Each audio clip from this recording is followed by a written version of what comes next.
Je suis née à Paris en 1966, de parents tous deux venus du nord du Maroc, ma mère de Tanger, mon père de Larache.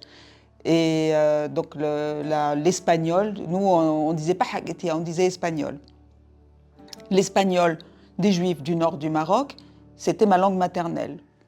Et donc j'ai fait mes études en France, j'ai hésité, et puis après j'ai fait des études d'espagnol, et j'ai pris conscience de la valeur de cette langue, de sa richesse, et c'est la raison pour laquelle je la défends. Alors personnellement, c'est la langue de ma famille, c'est la langue de la maison, et donc il y a beaucoup d'affect dans cette langue, tous les souvenirs et toutes les particularités de cette identité qui est si particulière. Donc, avec ses composantes, là j'en arrive à la valeur culturelle, donc la valeur affective, celle de la famille, la valeur culturelle, la présence à la fois d'éléments espagnols anciens, l'espagnol du XVe siècle, du moment de l'expulsion, d'espagnol moderne, puisqu'il y a donc tous les éléments qui ont été apportés par les Espagnols au milieu du XIXe siècle. Il y a énormément de la culture arabe, linguistiquement, mais aussi culturellement, beaucoup d'éléments arabes, des éléments berbères, du portugais, etc. En fait, toute l'histoire des Juifs qui sont arrivés au Maroc et qui sont restés, toute cette histoire est culturellement présente dans cette langue. Spirituellement, il y a des éléments religieux véhiculés par la langue, toutes les bénédictions, c'est une langue pleine de bénédictions, pleine de spiritualité et dans le rapport aux personnes. Et puis, il y a aussi tout ce qui est rituel, tout ce qui est associé à la religion passe beaucoup aussi par cette langue-là.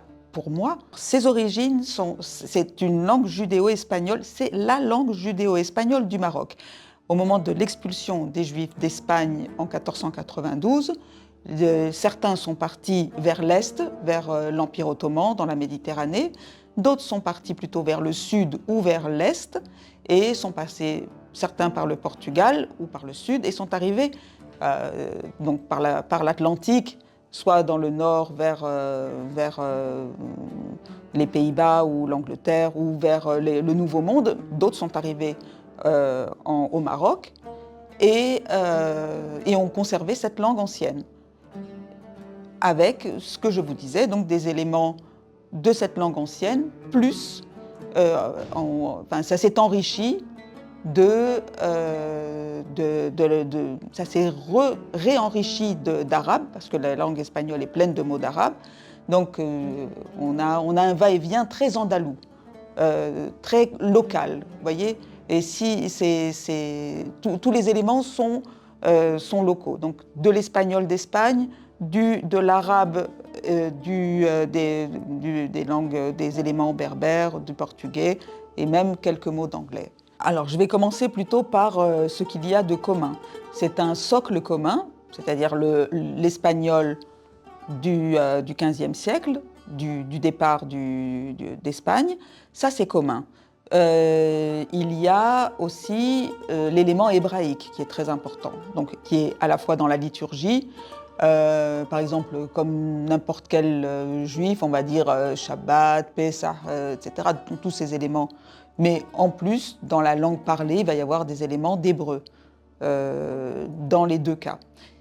Ce qu'il y a de commun aussi, c'est par exemple des proverbes, des chansons qui sont communes, emportées d'Espagne. La grande différence, ce qu'on appelle ladino aujourd'hui, c'est-à-dire c'est les langues ou la langue judéo-espagnole des Balkans, donc orientale, quoi, de l'Ouest, de l'Est. Alors que nous, au Maroc, on a évidemment, dans le temps, on a emprunté des mots d'arabe, d'amazigh, etc., et de portugais. Alors que de l'autre côté, il y a des mots de grec, de turc et beaucoup de français et d'italien. Alors que nous, non. Et pourtant, le français était très présent au Maroc, mais les locuteurs de Haketia n'ont pas tellement intégré de français dans la langue. Non, c'est resté très, très espagnol, très andalou. Voilà, ce sont les grandes différences. La grande différence aussi, c'est que de l'autre côté, ils ont conservé, ils ont eu un regard sur la langue qui a fait qu'ils ont développé des écrits, des journaux, des pièces de théâtre, etc. Alors que nous, au Maroc, d'abord, on était beaucoup moins nombreux, et puis il y avait la concurrence culturelle du français et de l'espagnol d'Espagne, qui, au XIXe siècle, se sont imposés comme langue de culture. Les gens sont allés dans des écoles françaises ou des écoles espagnoles et n'ont pas considéré la Haketia comme une langue culturelle. Et c'est la raison pour laquelle ça ne s'est pas développé. Ça n'est venu que très très tard et c'est très récent, très récent. Donc à la fin du XXe siècle et au début du XXIe siècle.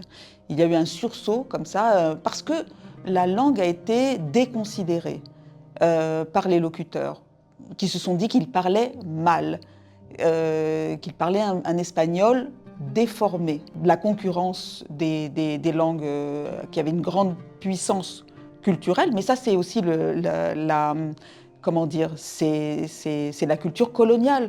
En fait, c'est le fait d'être colonisé.